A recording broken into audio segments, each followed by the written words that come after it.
جاپان د هرات زلزله ځپلو سره $1 میلیون مرسته کوي. د خوړو نړیوال پروګرام پر خپل ټویټر پاڼه لیکلي چې دغه مرستې د 33,000 زیانمنو کورنیو لومړنۍ اړتیاوې پوره کوي.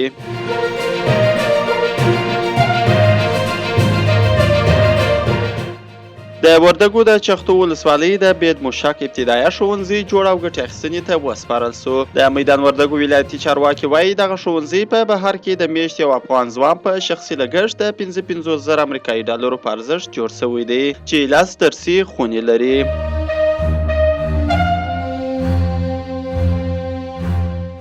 د ریاست الوزرا اقتصادي مرستیال د سالنګ لویې لارې د بیارغونې له چارو لیدنه وکړه. اقتصادي معاونیت پر خپل ټویټر پاڼه لیکلي چې نوموړي دغه سفر پر مهال د یادې لویې لارې د بیارغولو قراردادي شرکتونو له مسؤلینو سره لیدلي دي او هغوی ته د پاتې چارو د چټکتیا او غوره کیفیت تضمینولو سپارښتنې کړې دي.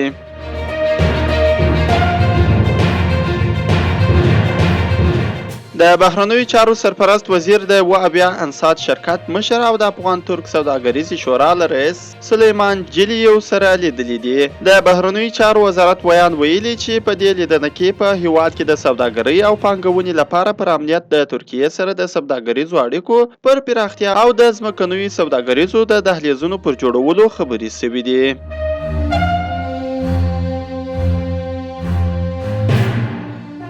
د پاکستان د کرکټ بورډ غورابي کمیټې مشر انضمام الحق په هند کې د نړیوال جام په سیالیو کې د پاکستان د لوبډلې د ناکامۍ په تړاو له خپلې دندې استعفا وکړه. د راپورونو له مخې انضمام الحق په یوه شرکت کې د دندې په ترسره کولو تورن دی چې د بازار موندنې او سوداګریزې ودې لپاره له څو پاکستاني لوبغاړو سره قراردادونه کړي دي.